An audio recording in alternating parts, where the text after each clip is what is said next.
There was a 12-year treaty signed with the Spanish allowing for the Dutch to be partially independent. Later, in 1648, the Dutch gained complete independence from the Spanish. Oh my gosh, our flute is coming along so great. Yeah, thanks to the scientific revolution, we can make things easier now. Yeah, and these are great too. They bring back even more fish for our country now that they don't carry any weapons. Wow, I can't believe we're done. Wow, it looks so great! Wow! Trade required durable, efficient, and cheap ships that could operate in the rough waters of the North and Baltic Seas, as well as the shallow coastal waterways that were typical of the Netherlands. What the Dutch came up with was the flute, a marvel of Dutch efficiency and engineering. The flute was both sturdy enough to withstand rough seas and shallow draft for inland waterways. Unlike other countries' merchant ships, would double as warships, the flute carried few, if any, guns, leaving extra space for cargo. It was cheaper to build, costing little more than half as much as other ships, thanks to the use of mechanical cranes, wind-driven saws, and overall superior shipbuilding techniques. Smells like the salted herring is almost finished. Yeah, thanks to the Bentjagers, I got some fresh fish. Thank goodness the Buizens brought it in on time. Ships that were called buizen, or busses, were meant solely for herring, were often met in the sea by another Dutch ship, Bentjagers, that brought the herring back to the land quickly.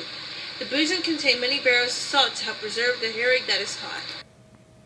Wow, this is some really nice wool that we export. I'm glad we got our hands on it before it was all gone.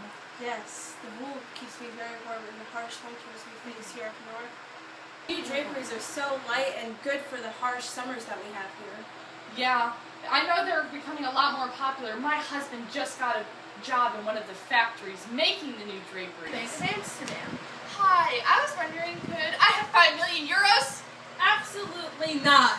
Oh, I hate to do this. It's mine. All mine.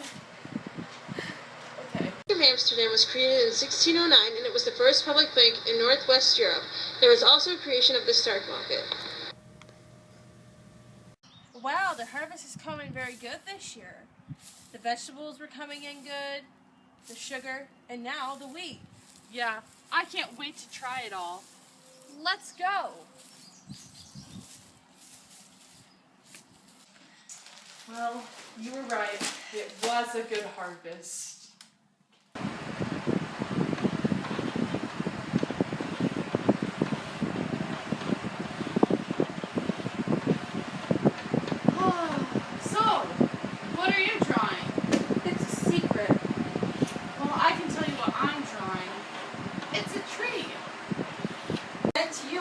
Jewish man!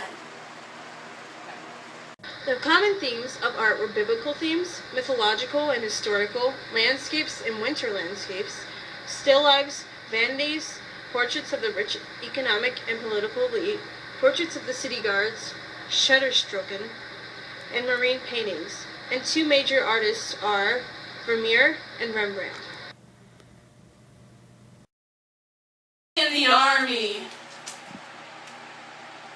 So, why are you here?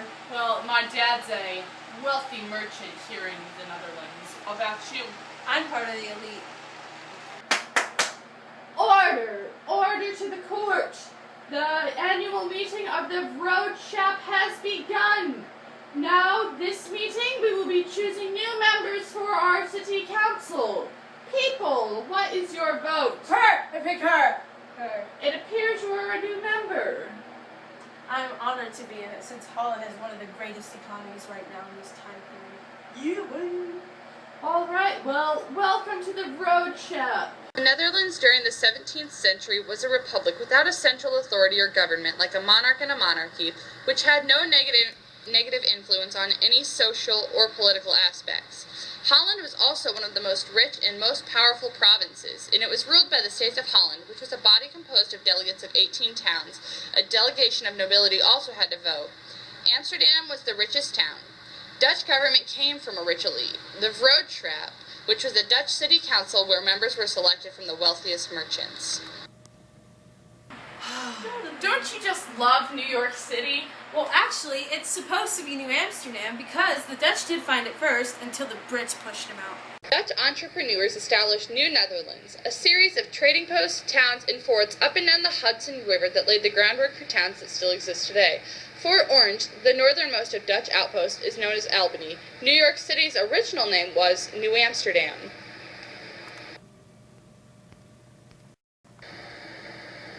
The Dutch lost New Netherlands to the English during the Second Anglo-Dutch War in 1664. In September of the same year, New York was born, effectively ending the Netherlands' direct involvement in North America.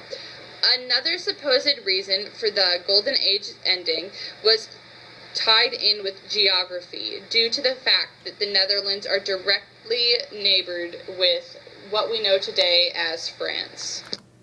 Something about the girl.